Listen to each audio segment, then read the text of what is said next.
Hello everyone. आप सभी को गुड इवनिंग। आप सभी का मैं स्वागत करता हूं हमारे YouTube channel science vision academy में।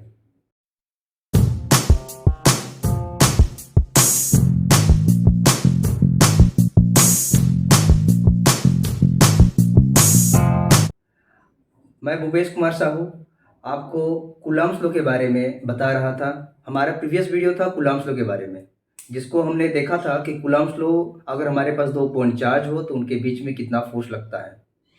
आज उसी को हम कंटिन्यू करेंगे और देखेंगे कि अगर हमारे पास 2 चार्ज हैं उनके बीच में वेक्टर फॉर्म में कैसा फोर्स लगता है। That means vector form of Coulomb's law, उसको हम वेक्टर फॉर्म के रूप में देखेंगे। सो हमारा नेक्स्ट टॉपिक होता है vector form of Coulomb's law.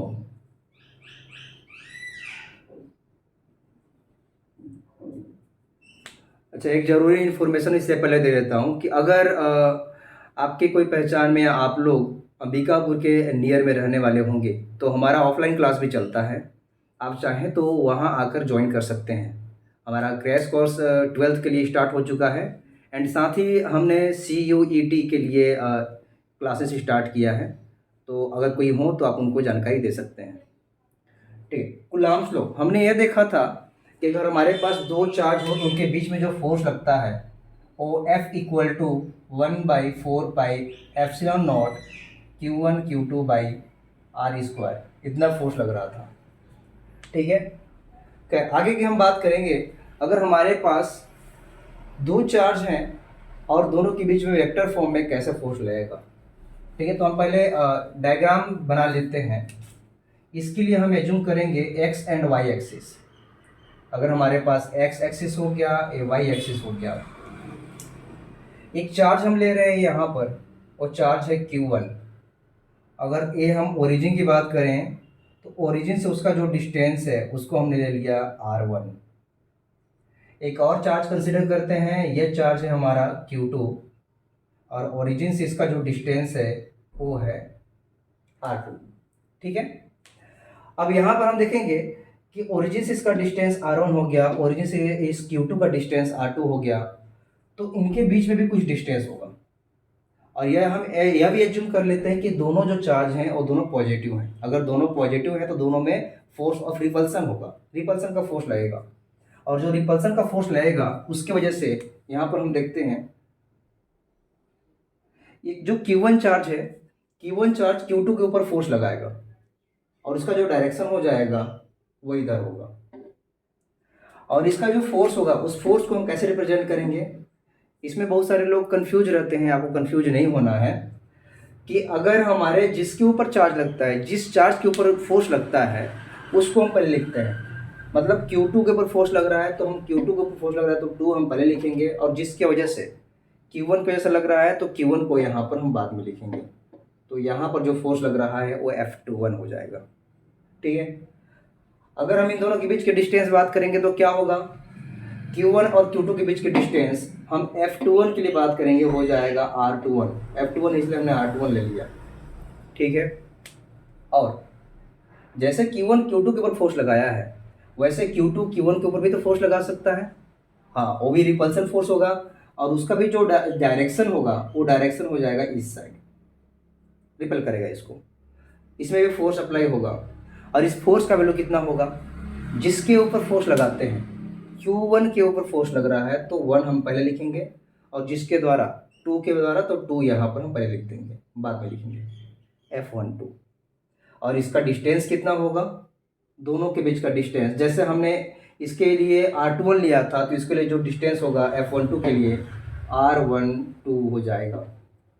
ठीक है, हम ये देख रहे हैं कि जो डिस्टेंस है इस दोनों पॉइंट के बीच का डिस्टेंस है, मतलब R12 और R21 दोनों का वैल्यू सेम होगा, मैग्नीट्यूड दोनों का सेम होगा, बट दोनों अपोजिट डायरेक्शन में है ना।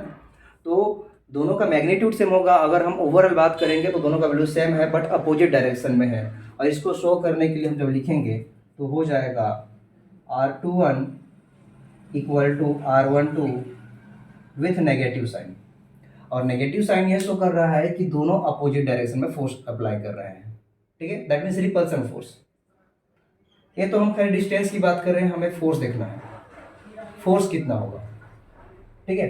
अच्छा, इसको आगे कंटिन्यू करने से पहले एक चीज़ और हम देख लेते हैं। क्लास 11th में हम वेक्टर्स चैप्टर जो था उसमें स्टडी किया था हमने कि यूनिट वेक्टर क्या होता है, और वहाँ पर हमने यूनिट वेक्टर में देखा था unit vector equal to vector divide by magnitude, यह होता है। अगर हम बात करेंगे, अगर कोई हमारे पास वैल्यू है यूनिट वेक्टर शो करने के लिए, अगर आर है तो आर के ऊपर हम लगा देते हैं कैप, यह होता है यूनिट वेक्टर इक्वल टू, और वेक्टर को आप रिप्रेजेंट करते हो ऐसे, और मैग्नीट्यूड को शो करोगे जो आपका वेक्टर है उसके ऊपर लगा दो आप मॉड। मॉड का होता है मतलब मैग्नीट्यूड, आप उसके मैग्नीट्यूड की बात कर रहे हैं। ठीक है, ठीक है ऐसा। अब अगर मान लेते हैं हमारे पास जो डिस्टेंस है ये R21 और R12 को हम शो करना चाहेंगे, तो इस टाइम में कैसा हो जाएगा, ये अगर हम R21 पर लिखना चाहें तो R21 हो जाएगा, ये भी R21 एंड ये भी R21। ठीक है। सिमिलरली R12 के लिए हो जाएगा R12 divide by R12 mod of R12, है ना। इससे पता चल रहा है कि जो यूनिट वेक्टर होता है वो भी डायरेक्शन शो करता है, direction as well as magnitude, है ना। डायरेक्शन के साथ मैग्नीट्यूड भी शो करता है, मतलब जो हमारा यूनिट वेक्टर होता है वो डायरेक्शन शो करेगा।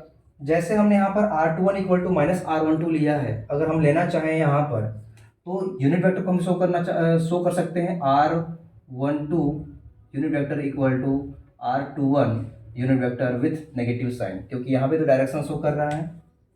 आप R21 equal to minus R12 या R12 equal to minus R21 ले सकते हो, उसमें कोई बड़ी बात नहीं है, आप लेना चाहें तो इसलिए R12 equal to minus R21 ऐसा हो गया। अच्छा, जो ये मैग्नीट्यूड होता है, ये मैग्नीट्यूड हमेशा पॉजिटिव वैल्यू रहेगा, और हम जब भी वैल्यू बात करेंगे फोर्स, जब फोर्स लगता है तो जो वैल्यू होता है 1/4 pi epsilon naught Q1 Q2 divide by are square, जो आर स्क्वायर नीचे रहता है डिस्टेंस, उसका मैग्नीट्यूड होता है। और वहाँ पर हम इस टाइप की बात नहीं करेंगे डायरेक्शंस की, तो जो रहेगा मैग्नीट्यूड, और मैग्नीट्यूड हमेशा पॉजिटिव रहेगा। अगर हम इसका मैग्नीट्यूड लेंगे तो क्या हो जाएगा, R12 इक्वल टू हो जाएगा R21। मैग्नीट्यूड में डायरेक्शन शो नहीं करेगा, आप बस देखोगे दोनों का वैल्यू सेम है, इसमें डायरेक्शंस की आवश्यकता नहीं पड़ेगी। ठीक है। खैर, अब आगे देखते हैं कि फोर्स जो हो रहा है F21 और F12, इसका वैल्यू कितना है। तो पहले हम F21 के लिए देख लेते हैं। इसके लिए हो जाएगा force on Q2 due to Q1।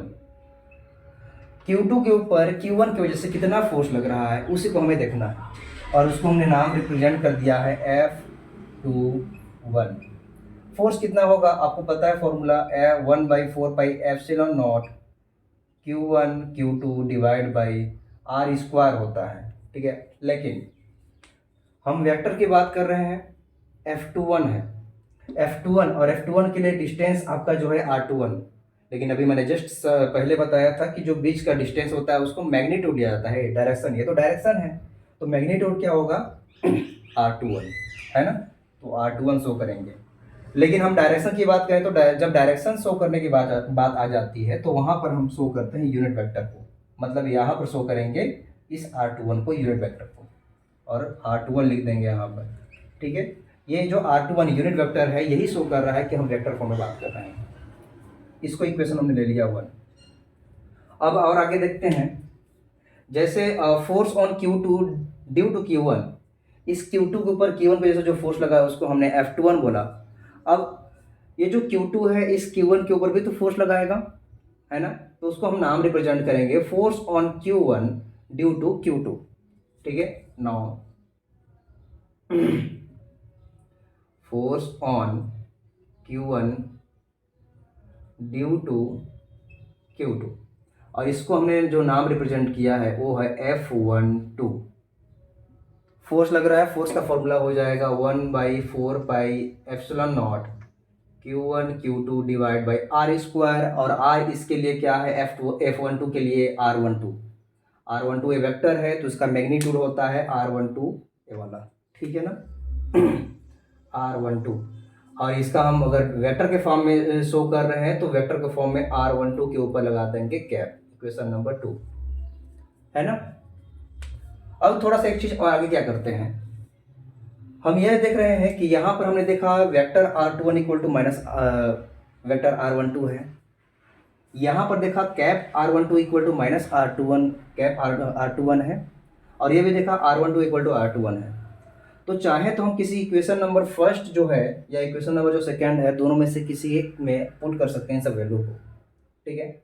हम किसी भी इक्वेशन पुट कर सकते हैं। चलो इक्वेशन नंबर 2 में हम पुट कर देते हैं, और पुट क्या क्या करेंगे, R12 इक्वल टू है R21, और यूनिट वेक्टर R12, जो यूनिट वेक्टर R12 है उसके इक्वल में क्या है हमारे पास, minus of unit vector R21, put करते हैं। नाउ पुटिंग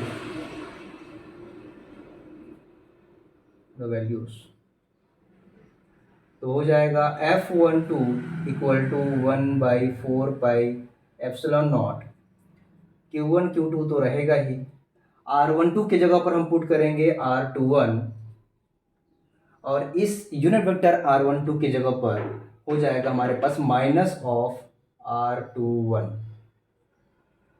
ठीक है। अच्छा देखिए, ये ब्रैकेट में मैंने इसलिए लिया है क्योंकि ये मल्टीप्लाई में है ना, यहाँ पर ये जो था, ये जो मल्टीप्लाई में था, अगर इस नेगेटिव साइन का मल्टीप्लाई करेंगे तो नेगेटिव साइन सामने आ जाएगा, तो मैं इसको एक स्टेप और ना बढ़ा करके इसी में आगे मल्टीप्लाई करके इस नेगेटिव साइन को सामने लिख दे रहा हूँ, ठीक है। तो जो हमारा नेगेटिव साइन है यहाँ पर आ जाएगा, इसको ले लेते हैं हम इक्वेशन नंबर 3, बस लास्ट ही है। अब यहाँ पर हमें क्या देखना है, जो इक्वेशन नंबर फर्स्ट है और इक्वेशन नंबर 3 है, इन दोनों को आप देखो कंपेयर करो, इतने चीज़ों की 1/4 pi epsilon naught Q1 Q2 R21 unit vector R21, यहाँ पे देखो 1/4 pi epsilon naught Q1 Q2 R21 unit vector R21 same है, मतलब इतना जो वैल्यू हमारा है वो सेम है इतना का, ठीक है ना।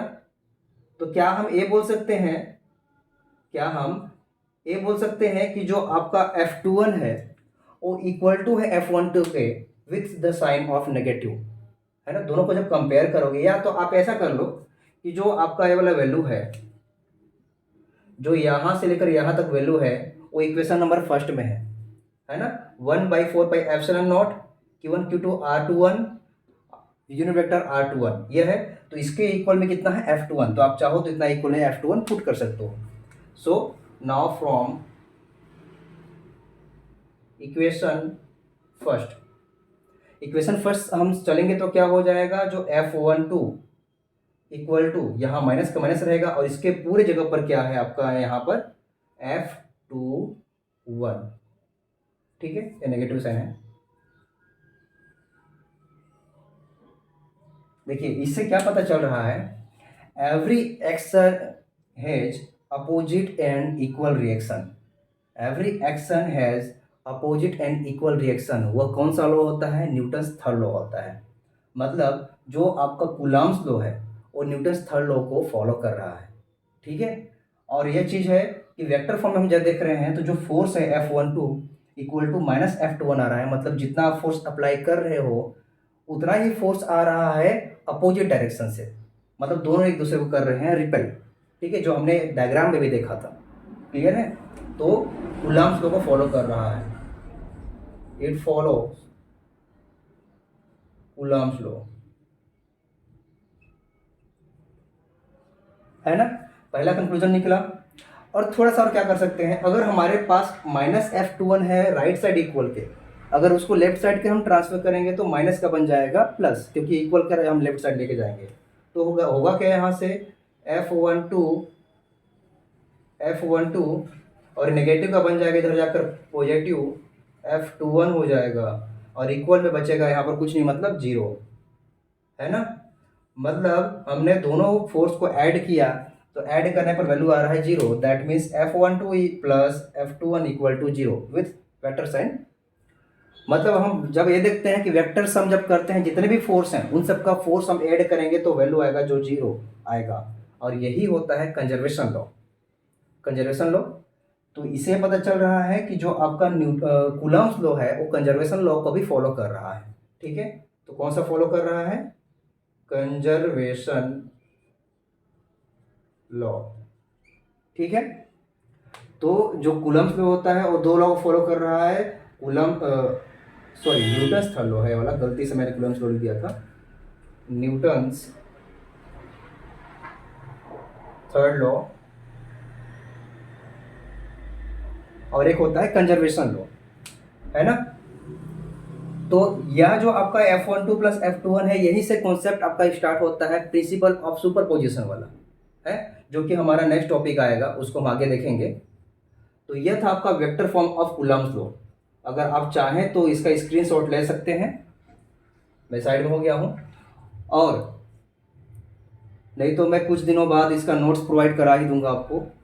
जो कम्युनिटी पोस्ट होता है उस कम्युनिटी पोस्ट में मैं इस सब का फोटो क्लिक करके अपलोड कर दूंगा, आप लोग चाहें तो देख सकते हैं। तो आई होप कि आपको समझ आया होगा। अगर आपको ये वीडियो अच्छा लगे तो अपने दोस्तों के साथ शेयर भी करें, और चैनल पर अगर हमारे नए हैं तो चैनल को सब्सक्राइब करें, लाइक करें, और ज़्यादा से ज़्यादा शेयर भी करें। और हमारा ऑफलाइन क्लास स्टार्ट हो चुका है, तो अगर कोई आपके पहचान में है, कोई आना चाहते हैं तो उनको आप भेज सकते हैं। तब तक के लिए धन्यवाद।